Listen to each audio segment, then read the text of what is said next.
right there. So I'm just kind of chilling here, and I thought, you know what? Let's talk about Watchmen. Not the movie or the graphic novel. I'm talking about Watchmen, the TV series on HBO. It just premiered this weekend. I was working overnight, so I didn't get to watch it until Monday morning. But come on, let's talk about it. The series starts out in 1921, and we get a glimpse of the Tulsa race riot, which a lot of people did not know was a thing. We kind of meet this little boy, and we don't see him for the rest of the episode because it's 1921. And then we fast forward to, I want to say probably modern day. It picks up about 30 plus years after the Watchmen graphic novel. Things are pretty dull. They're pretty dim. They're pretty gross. Grim, even? Grim.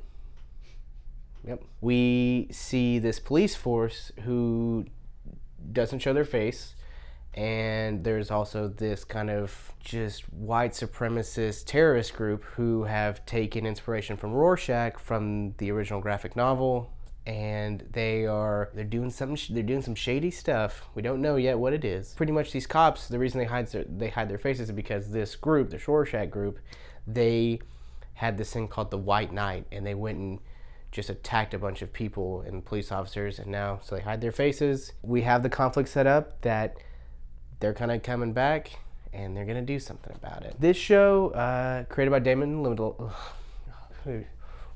This show, created by Damon Lindelof of Lost fame, of Leftovers fame, of Prometheus fame. Don't think we forgot Damon. We didn't, okay? It's not what you expect. You know, I think a lot of people, which that's what Watchmen is. A lot of people, they go, pick up the graphic novel, they pick up, the movie, watch the movie.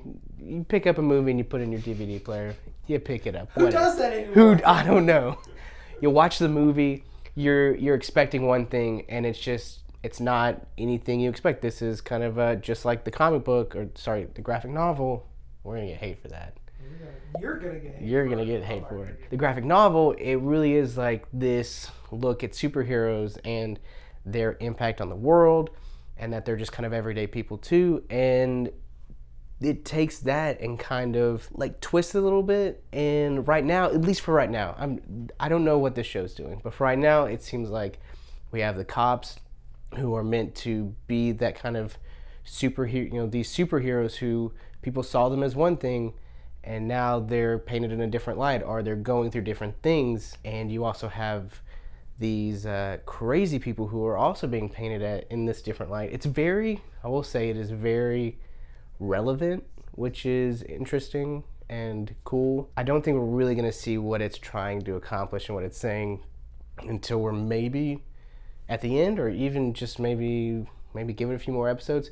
There are a lot of connections to the graphic novel. We do know that Adrian Veidt is back, played by Jeremy Irons this time. But his story's kind of like this side story. We don't really know where he comes in at. And I guess Dr. Manhattan is in this. You see kind of glimpses of him, like footage of him on Mars. And it's an interesting one. It'll be a fun few weeks. Do you think you're going to be cursed now that you're talking about it? Probably. Alan Moore's out to get me, dude. I'm really excited because they could have just done another adaptation or done something, it's an adaptation, but it's in modern times, or it's an adaptation, but it's like, we've changed some of the roles up, but it doesn't. They've taken the idea of Watchmen, taken some of the characters, taken the events that have happened, and just said, all right, well, what now? What would happen in this post-Watchmen world? And, oh, you'll love this, Michael. There's a scene where they're driving down the road, and you hear a siren go off, and they all stop, all the cars stop, and then little squids fall from the sky, which is kind of like in the graphic novel, they bring the squid to Earth, and it's like destroys New York. So it's kind of like a fun, like... Now they have Squid Rain. Now you have Squid Rain, yeah.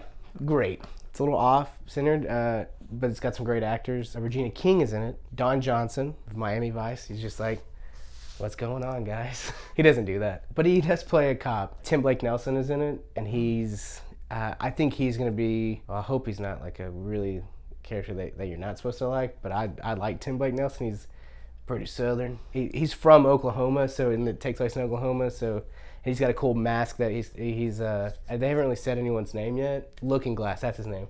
And his face, his mask is just like, it's a rubber mask, but it's also just glass. It's going to be a weird one, guys, and I look forward to talking about it more with you as the weeks go on. If you want to see more of these videos of us just sitting on couches, rambling, talking about Patrick Wilson, not in this adaptation, kind of a bummer, but yeah, just subscribe.